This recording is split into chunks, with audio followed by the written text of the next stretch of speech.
Assalomu alaykum azizlar. Hozir mana qabul bizga 16 yoshli qizimiz murojaat qilib keldi. Bu qizimizda 2 yildan beri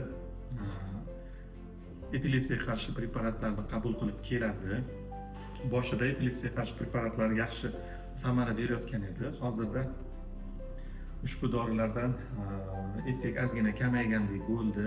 Shuning uchun 2024-yilda tushgan MRTimiz bor edi, bosh miyaning MRTisi. MRTimizda epilepsiyaga sabab bo'luvchi omil topilmagan, ko'rsatilmagan edi, chunki uni testlasi 1,5 lik edi. Hozir mana 3 testlalik MRTlar O'zbekistonga kirib keldi. 3 ta joyda bor Toshkentda. Shular orqali 3 testlalik MRTda bosh miyani MRT qilganimizda epilepsiyaga sabab bo'luvchi omil aniqlandi, ya'ni gipokam sklerozi. Mana shu gipokam sklerozi ko'p bemorlarda uchraydi, lekin oddiy MRTlarda uni teslasi kam 0,5 1,5 teslada uni aniqlolmasligimiz mumkin. Shuning uchun hozir 3 teslalikda qo'llash juda ahamiyatga ega. Keyingisi eglarimiz, mana tushirgan eglarimiz 3 soatlik uyquda va aynan sudurga xuruj paytida ega qilinganda ham shu ega tushayotganda ham sudurga bo'ldi bemorda, lekin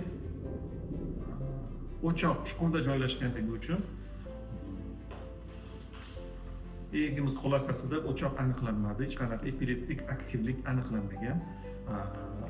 Bu degani mana epilepsiyani inkor qilib egimiz toza-ku, chiqmadi-ku degan gap bo'lmaydi, chunki o'choqda joylashgan joyiga qaraladi va asosiysi bizga MRT muhim ahamiyatga ega bo'ladi va keyingisi bemorning shu epilepsiya xurujining xarakteri, klinikasidan kelib chiqib bemorga epilepsiya tashxisini qo'yib va unga dorilarni tavsiya qilishimiz mumkin. Endi keyingi etap nima bo'ladi? Hozir gipokam sklerozida davolash operativ yo'l bilan ham amalga oshiriladi. Agar farmakorezistentli bo'lib, ya'ni dorilarimiz o'zini tegishli dorilari yetarli dozada samara bermaydigan bo'lsa, keyingi etapda, ya'ni monokomponent va 2 komponentli ham qo'yishimiz mumkin. 2 xil dori, 3 xil dorigacha maksimal chiqilib, samara kuzatilmagandan so'ng agar bo'lmasa, operativ davo tavsiya qilinadi. U davo ham 100% kafolatlanmaydi. 60-80% holatlarda to'liq epilepsiya xurujlaridan qutulishi mumkin bemorlar. Shuning uchun epilepsiyani davolashda uni turiga, egidagi xulosasiga, MRT xulosasiga, klinikasini kechishiga, bemorning yoshiga, jinsidan kelib chiqib dorilar tanlanadi. Agar dorilar effekt bermaydigan bo'lsa, keyingi etap operativ davo tavsiya qilinadi. Hozir 21-asrda epilepsiyani boshqarish mumkin, bu hukm emas. Turli xil usullar bilan davolashni imkoniyati bor. Bu bilan xulosa qilib aytganda nima demoqchiman? Epilepsiyani turi 1000 ga yaqin, juda ko'p, hali ham olimlar oxirigacha aniqlolmagan qaysi biri nima bo'ladi, qayerdan kelib chiqadi. Shuning uchun har biriga individual yondashuv kerak. Pogolovni hammasiga antiepileptik dorilarni qabul qildirib, bo'lsa bo'lmasa yo'q deyish eski zamonda qoldi.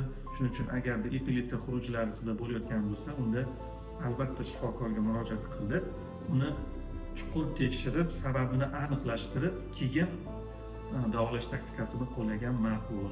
Shu tavsiyalarni berdik bemorlarga. Mana o'zlari uyalyaptilar gapirishga, indamayaptilar gapirishga, xohlamayaptilar. Shunaqa. Sog' bo'linglar, xudo xolasa mana dorisini ko'paytirdik hozircha. Endi ertaga masalan yaqin kunlarda bo'ldi biz operatsiya qilishimiz kerak ekan deyish oson emas. Balkim kattaroq dozada, o'zini kattaroq emas, terapevtik dozani yuqori dozasida biza tavsiya qilib, ana undan keyin kuzatamiz. Agar samara bo'lmaydigan bo'lsa, keyin operativ davoni sinab ko'rishimizdan boshqa choramiz qolmaydi. E'tiborlaringiz uchun rahmat, sog' bo'linglar. Rahmat. Endi rahmatimizni sizga yo'llab qo'yay. Aytmoqchimisiz? Nima chiqmaydi. Sizga rahmatimni albatta o'zim nomidan, oilamiz nomidan albatta sizga rahmatimni yetkazaman. Ilohim umringiz uzoq bo'lsin, bolaringiz rohatini ko'ring. Muhammadjonlar, sizdan ham yaxshi, sizdan ham o'tkir yigit bo'lsin, bu kelajakda insoniyat buzib bo'lib yetishsin ilohim. Rahmat. Hammamiz duo qilamiz o'zingizga, bolaringiz, farzandlaringizga. Mana biz bu klinikaga 2 yil, 3 yildan beri qatnaymiz. Biz avvalam navbatda davolanib kelganmiz boshqa klinikalarda. Lekin qandaydir bo'lib bu nimamizga yoqdi bizga. Judayam keldik, o'sha umidjon bergan dorilar bilan biz ancha effekt topdik, ancha yaxshilanishga o'zgardik. Xudoga shukr, rahmat. Bu yerda yana Quyoshjon vrach judayam nima desak endi tajribalari baland. Rahmat. Katta rahmat sizlarga. Umrlaringiz uzoq bo'lsin, dunyo turgancha turinglar. Ijodlaringga baraka bersin. Kattadan katta rahmat. Omad sizlarga ijodlaringga. Katta rahmat. Judayam minnatdormiz. Rahmat. Chet eldan kelgan bemorlarimiz qayerdanligini ham aytmayapman, sir qolishini tarafim. Rahmat.